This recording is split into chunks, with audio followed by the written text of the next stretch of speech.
Hi friends, நம்ம விஜய் மல்லி ஸ்டோரியில் முதலே கரெக்டான பர்சனை பிடிக்கிறது விட்டுட்டு இப்போ தப்பான பர்சன் கழுத்தில் கத்தியை வச்சிட்டிங்களே விஜய் அப்படின்னு சொல்லிட்டு கேட்குற மாதிரி இருக்குங்க. ஸோ அந்த மாதிரி தான் போன எபிசோட்ஸ் கூட காமிச்சுனாங்க. ப்ரோமோஸ் வந்துட்டுருக்கு அப்படின்னே சொல்லலாம். போன எபிசோட் பொறுத்த வரைக்கும் பார்த்திங்கன்னா இந்த ரேணுகாவாக நடிக்கிற இந்த சுடர் அந்த சாவி கிடைக்கல அப்படின்னு சொல்லிட்டு பிளான் மேலே பிளான் போடுறாங்க. அந்த பேக்கை சர்ச் பண்ணுறது என்ன, அண்ட் தென் கதிரேஷன் முறைச்சி பார்க்குறது என்ன, அந்த பர்சன் நடுங்கிறது என்னங்கிற மாதிரி நிறைய விஷயங்கள் காமிச்சிருந்தாங்க. மெயினாக பார்த்திங்கன்னா அந்த சாவி கண்டிப்பாக பேகுக்குள்ளே தான் இருக்கும்னு இந்த சுடர் சொன்னதுனால அவங்களோட பர்சனையே செக் பண்ண சொல்கிறாங்க. ஸோ அப்போவும் சூதனமாக அவங்க தப்பிச்சிடுறாங்க அப்படின்னே சொல்லலாம். ஸோ அதுக்கப்புறமா அவங்க ஹாஸ்பிட்டல் விட்டு வெளியில் வராங்க. ஸோ என்ன பிளானுங்கிறது நல்லாவே பேசி வச்சுட்டு தான் அவங்க இப்போ அங்கேருந்தே கிளம்பி வராங்க சுடர் அப்படின்னே சொல்லலாம். ஸோ ஆனால் பார்த்திங்கன்னா இந்த வாட்டி ஃபஸ்ட் டைமே விஜய் யார் கழுத்தில் கத்தி வைக்கணுமோ அவங்க கழுத்தில் வச்சுருக்கணும். ஆனால் தப்பாக இந்த ரெண்டாவது வாட்டி கடத்தாத ஒரு பர்சன் கழுத்தில் கத்தி வைக்கிறது என்ன நியாயம் அப்படிங்கிற மாதிரி தான் கேட்க தோணுது. மெயினாக பார்த்தீங்க அப்படின்னா இந்த ரேணுகா வனஸ் நடிக்கிற இந்த சுடரை கடத்திடுறாங்க. சுடரை மட்டுமா கடத்துகிறாங்க, மல்லியும் சேர்த்தி தாங்க கடத்திடுறாங்க.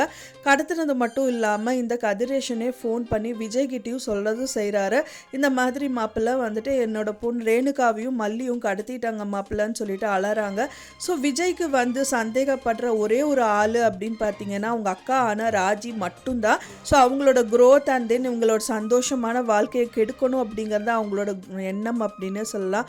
ஸோ அதனால் முதல்ல அவங்களுக்கு தோன்றது ராஜி மட்டும்தான். ஸோ அதனால தான் ராஜி வீட்டுக்கு போகிறது மட்டும் இல்லாமல் அந்த டோரை உதைக்கிறது, அந்த என்ட்ரியை கொடுக்கறதுன்ட்டு மட்டும் இல்லாமல் இந்த எதுக்காக என்னோட மல்லியை கடத்துனீங்க, ரேணுகாவை ஏன் கடத்துனீங்கிற மாதிரி கேட்டாங்க. ரேணுகாவை கடத்திட்டாங்களா யார் அப்படிங்கிற மாதிரி ஒன்றும் தெரியாத மாதிரி இந்த ராஜி கேட்குறாங்க.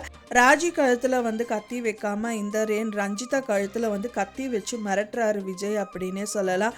ஆனால் ஃபஸ்ட் டைம் வச்சுருந்தா கரெக்டாக இருந்திருக்கும். ஏன்னா முதலே இந்த ரகு கடத்துறதா தான் இருந்தது. அட் அ டைமில் 2 பேரும் பிளான் பண்ணியிருந்தாங்க. இந்த ரகுவும் ராஜியும் 2 பேரும் இந்த ரேணுகாவை நடிக்கிறவங்களை கடத்துறதா தான் பிளான் பண்ணியிருந்தாங்க.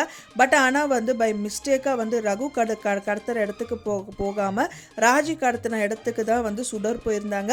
ஸோ அங்கேருந்து யாரும் நம்மளை தப்பாக கடத்திட்டாங்க போல இருக்குது அப்படின்னு சொல்லிட்டு சூதனமாக அங்கேருந்து தப்பிச்சிட்டாங்க அப்படின்னே சொல்லலாம். ஸோ அப்படி தப்பிச்சு தான் திரும்பவும் அவங்க பிளான் படி அவங்க வீட்டுக்கு என்ட்ரி கொடுக்குறாங்க இந்த சுடர் அப்படின்னு சொல்லலாம். ஆனால் இந்த வாட்டி பார்த்திங்கன்னா அவங்க இவங்களை கடத்தாமல் அவங்களோட ஆஃபீஸ் பர்சனை தான் கடத்தியிருக்காங்க. ஆனால் அது தெரியாமல் இவங்க சுடரை தான் கடத்திட்டாங்கன்னு சொல்லிட்டு இந்த விஜய் அவங்க கூட சண்டை போடுறாரு.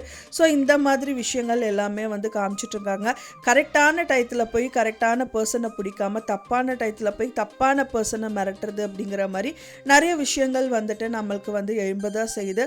ஸோ அவங்கள மிரட்டினாலும் என்ன பிரயோஜனம், கண்டிப்பாக அவங்க கடத்த கிடையாது. ஸோ என்ன தான் பண்ணுவாங்க அப்படிங்கிற மாதிரி தான் போயிட்டுருக்கு. ஃபைனலாக செக் பாயிண்ட் இந்த கதிரேஷன் டெண்டர் அப்படிங்கிறது கண்டிப்பாக வரும். கால் பண்ணி டெண்டர் எனக்கு கிடைச்சே தான் ஆகணும், எனக்கு அந்த சாவி கொடுக்கணும் அப்படிங்கிற மாதிரி இந்த ரகு ப்ளே பண்ண தான் போகிறாங்க.